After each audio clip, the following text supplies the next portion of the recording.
Welcome back, everyone. So now that we know that today's article was about Lucky Francis, the aptly named Lucky Pirate who was part of today's article.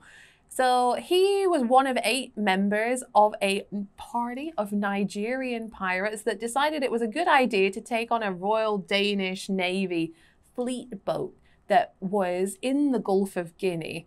And as you can imagine, compared to a Royal Navy boat, it did not go well for them. And it turned into a shootout because a helicopter came to kind of defuse the situation. And unfortunately, or fortunately maybe, I'm not sure, 4 members of the Nigerian party crew were killed. And Lucky was severely injured while the other 3 made it out perfectly fine. And so for his crimes, Lucky had to have one of his legs amputated due to his severe injuries. But because of his injuries, the gracious Danish Navy decided to take him to hospital rather than just bring him back to shore. And so because of their kindness and their generosity in this situation, he actually managed to save his life, and he lost his leg in the process, but that was kind of almost his fault, I guess. But it has raised a lot of questions in Denmark because Lucky has now been able to file for asylum in Denmark, which has given him access to Danish healthcare, financial benefits, because he claimed that because he is now disabled, he will not be able to get a job in Nigeria anymore. So Denmark took pity on him and gave him asylum.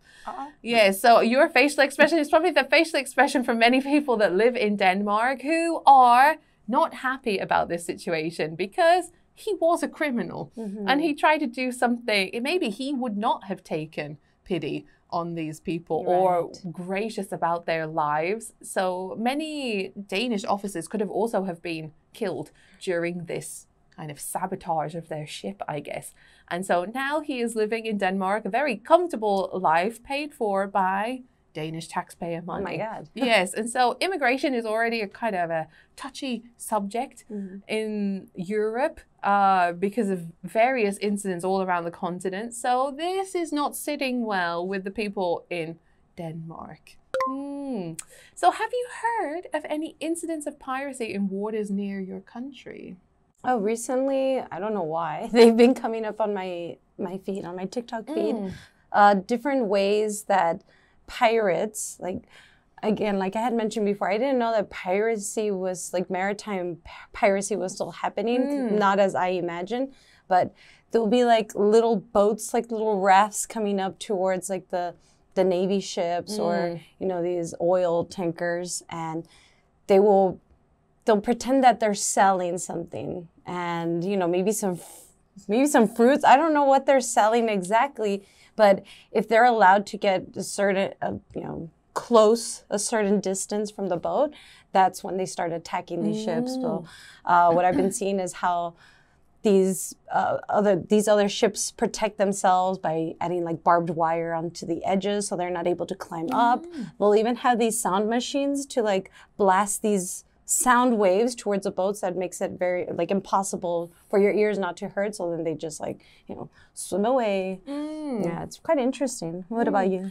So the Royal Navy, the UK Royal Navy is the most famous navy in the world. So I think our waters are relatively protected.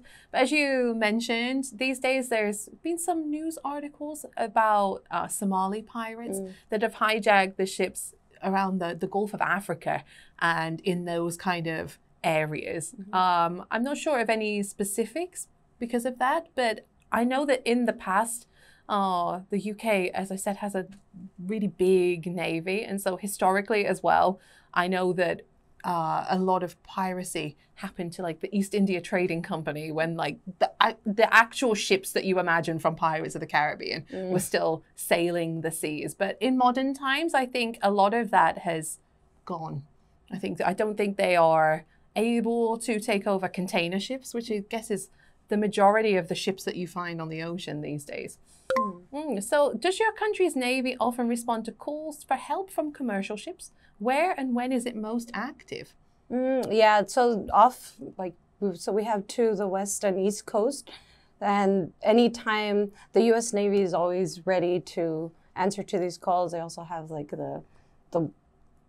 the water patrols ships that are ready to rescue, help anybody, and also to make sure that there's no things like the illegal overfishing or boats that are trying to come in, because many people are trying to get into America illegally as well, or take some resources that they can get through the ocean. So they're always there on the watch. And if anybody needs help, or there are calls because somebody's like there are pirates trying to take over, they're there.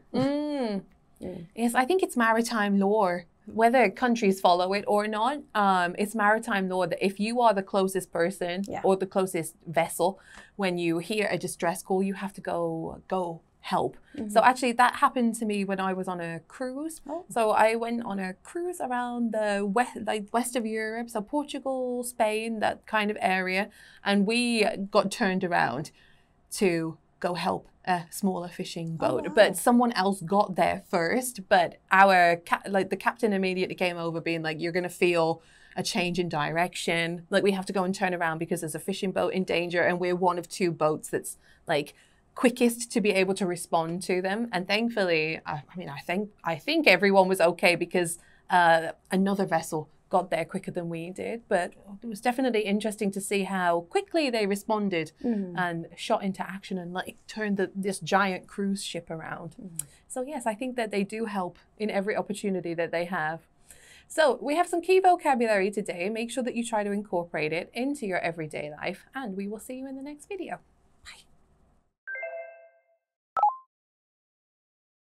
Bye. Gracious. Gracious. Patch up. Patch up.